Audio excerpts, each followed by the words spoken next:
viewers, welcome to another exciting moment on TV. This is the Hunter's Groove for the Treasure Hunt Africa Season 2. Today, we're going to be having our very first guest on this show. Talking about our guest, he is someone that would definitely leave the Hunters inspired. Are you wondering who our guest is? Well, I'm not going to let the cat out of the bag. But if you want to find out, stay tuned. Don't go anywhere because we'll be right back. The Treasure Hunt Africa 2 children reality TV show. Hey, what's up? Good afternoon. I'm on your camera. Oh, I read something about you some time ago. Me too, I've read an article about you. Really? Nice to meet you. Thank you very much.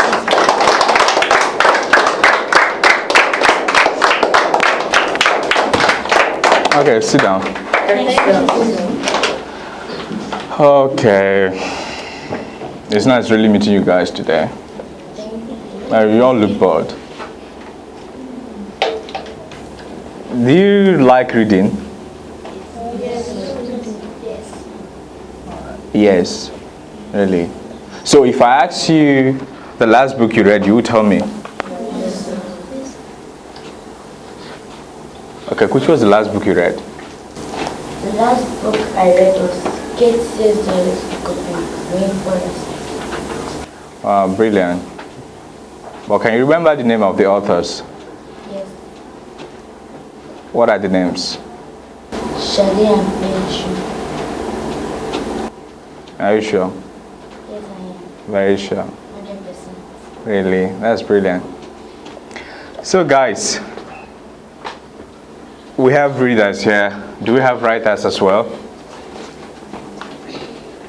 Myself, I started writing a long time ago, 10 years ago precisely, 1999. But another thing is, how many of you feel like you can actually live on writing if you want to? You can? Yeah. Are you honest to yourself? Yeah. Are you sure? Okay, but all of us want to be doctors and lawyers, right? Yes. Okay, thanks to doctors.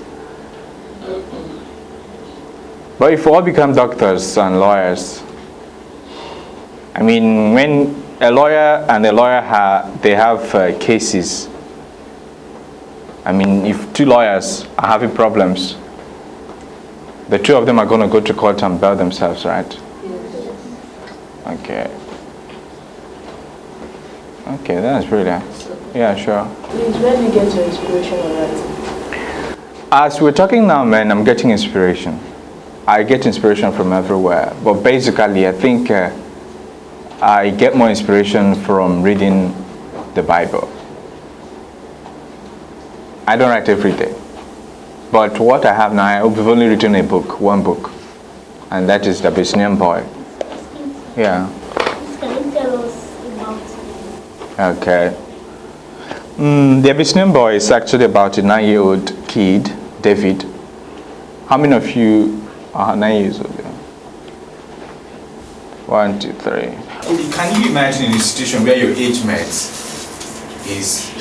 has a father who is Indian and the mother is Nigerian? See, and there is this ghost that keeps appearing to him every time. The ghost happens to be albino. Happens to be a dwarf also. Just imagine that.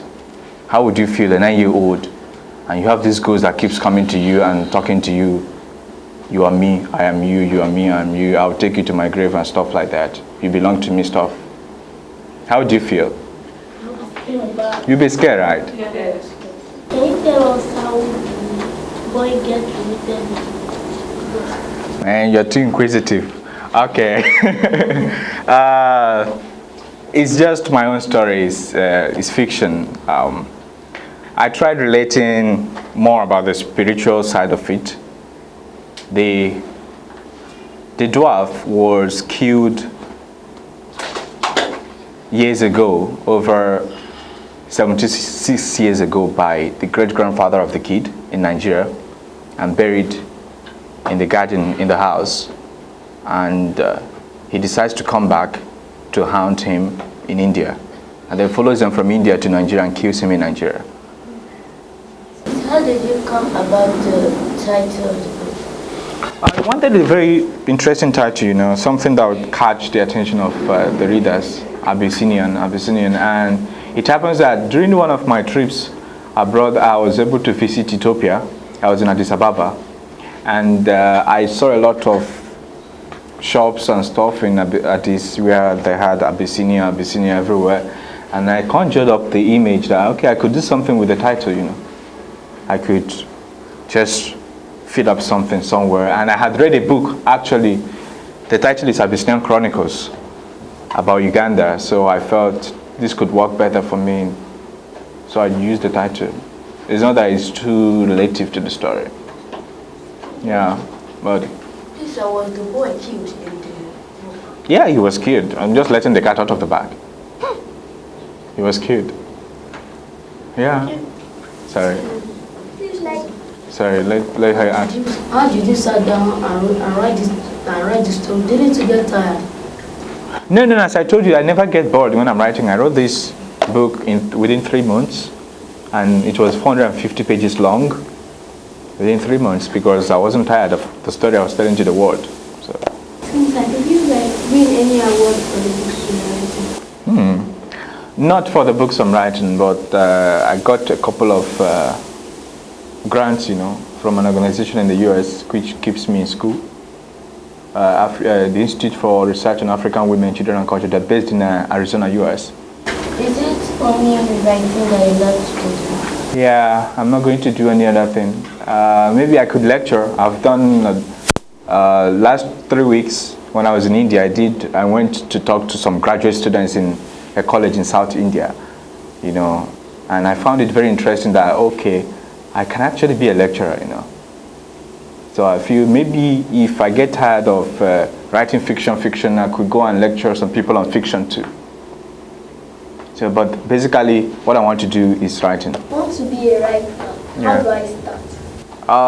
People start in different ways, You can actually, when I started with my friends. We were writing stories about animals and trees that we were talking. That was just how I started writing. You don't have to start in a big way like Kole Soyinka. No, Soyinka started in a small way too. So you don't have to start in a big way actually. Just start gradually like any normal thing. Like everything has a beginning. Just keep writing, keep writing about things you see around you, describe stuff. That's how you get it. So how old are you? How old were you when you started writing? I was 11 years old. That was in 1999. If you have written a book, okay, how do you publish it? My publisher said something a week ago when I sent him a rejection slip that was sent to me. I don't know if you know what rejection slip is. Let me explain. We writers, we go through these rigorous steps to getting published. You finish a book, you send to publishers. If they don't like it, they respond to you and said, we're not publishing this, we don't like it. So I was rejected for 45 times, okay, by publishers from different parts of the world.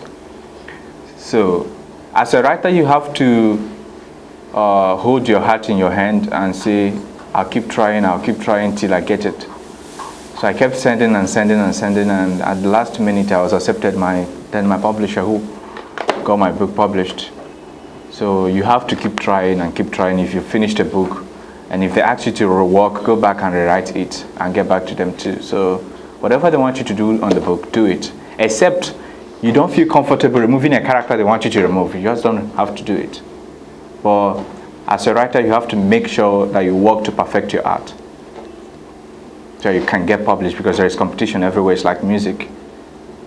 Each day we get lots of musicians, but people like D'banj and Two-Face, they've been able to come out because they've done their best to do perfect jobs. Must you be? I think you have to be a writer before you publish a book. You must tell yourself, I want to be a writer. Because you can't be a writer if you're not a writer. Okay? I don't know if you understand what I just said now, but The thing is, if you want to treat people as a doctor, you have to say, I'm a doctor first. You have to get certified as a doctor. And also as a writer, it's something. So it's applicable to every profession. Apart from your own book that you're written, do you have any other book that you love to read or any favorite author? Yeah, I have a favorite author. It's an Indian writer, The God of Small Things by Arundhati Roy. It's my favorite book. I've read it over 50 times.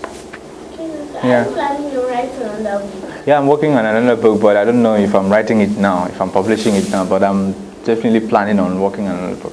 Excuse me, sir. Please, can you read the book for us? Yeah, you've got to pay me later when I finish reading the story for you, you know. And but I just okay. You just want to read. You just want me to read for you. Yes, sir. Okay. All right. I don't know, but I just read a page and two. Okay. This is actually the setting in Nigeria when the dwarf travels with them from India to Nigeria. And in the middle of the night, something happens. Right at the garden, from the wide-tiled grave, Mfanfa stepped out bare-bodied and began to pace up and down. His legs felt damp and sticky as he clambered towards the building where everyone slept. He felt cocky as he entered the padlocked door that led into the hallway. In derision, he stepped farther right and knocked on David's doorroom.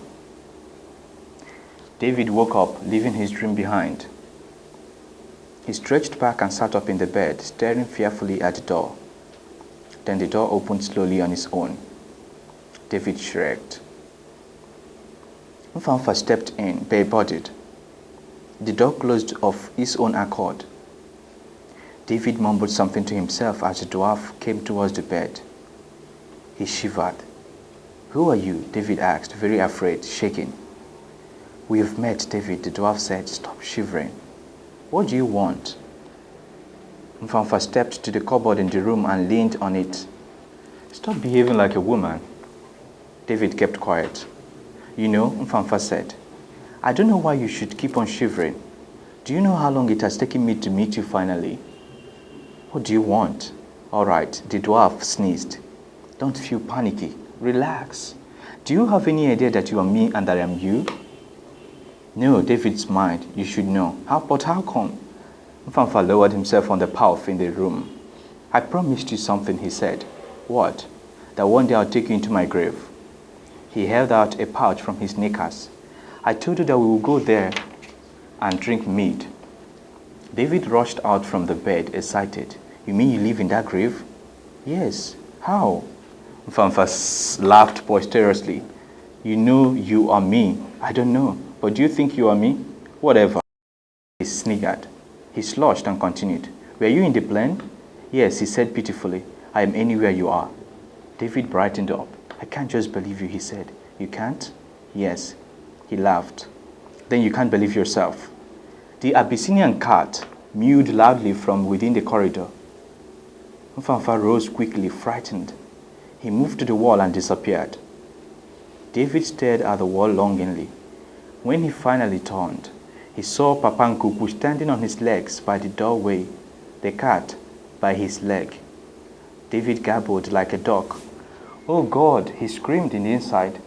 Was this man not said to be crippled? Yes, he was, and when David came back, he had seen him in a wheelchair. He looked at the wall clock and it was 12 a.m. sharp. He shook in fear. "Are you okay?" Papankuku asked him. "Yes," he said, staring at the walls in fear. "Come on," he beckoned on him. "Let me take you to my room, okay? You'll be all right." "Okay," David said and followed him. He looked at the cat and the cat smiled at him. "Who?" David said, really surprised. He looked away and followed Papankuku side by side as they walked through the hallway while the cat followed them. That's all I could read for you, so you can go and get them.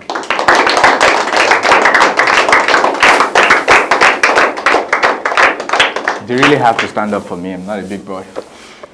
The Treasure Hunt Africa 2 Children Reality TV Show.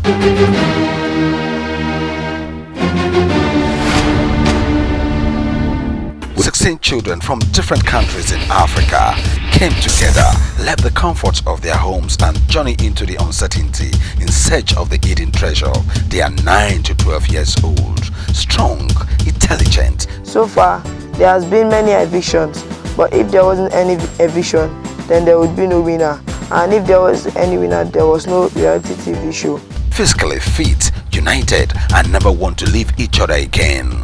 The Treasure Hunt Africa 2 children reality TV show, discovering the hidden talent in the African child. I wish I had the opportunity these kids have when I was growing up. It's really awesome. I mean, coming around them and talking with them is fantastic, and I feel really that my childhood was really derived of me. Yeah, they're really enjoying themselves. Yeah, we should have more of it, more of it. I mean, I saw someone writing an article the other time criticizing reality TV shows. Well, I think this one is actually unique. And with these kids at this age being out from their homes for like days and staying outside, learning with other people. I mean, one is Liberian, the other is Gambian, and a mixture of cultures is really encouraged. I mean, we should encourage more of this. If you get sponsors, keep doing what you're doing, keep blowing it. I mean, keep making it happen. There might be no agriculture right now. There might be farmer without there might be farmer that will go to school. How are you all? Are you sure? Yes.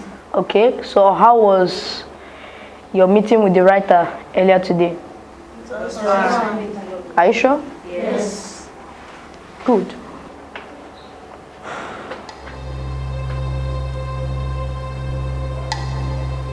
Hunter Charles, stand up. Could you please tell us the title of the book the writer told us about? The Abyssinian Boy. The Abyssinian Boy. Is he correct? Yes. Hunter Chidera, stand up. Can you tell me, in just a short summary, what the story was about? Okay. There was a boy. His great-grandfather killed a dwarf. So the dwarf was trying to disturb the other kid, and the kid's name was David. So I was trying to disturb him. It was like David should follow him to his grave. That's like that was Okay. Now, this is your first task on this show. The wise ones will want you to come up with one page of your experience so far on the Treasure Hunt Africa Season 2. It must not be less than a page. It must be creative, it must be meaningful, and it must be interesting. Am I understood? Yes, sir. Now, like I said earlier on, this you must do very, very intelligently. You must do it on your own. Do you understand? Yes, sir.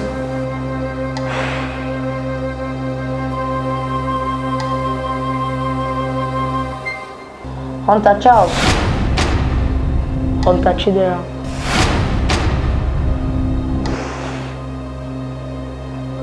With the powers conferred on me by the wise ones, and as the presenter of this show, you may sit down. Now you can all retire for the night.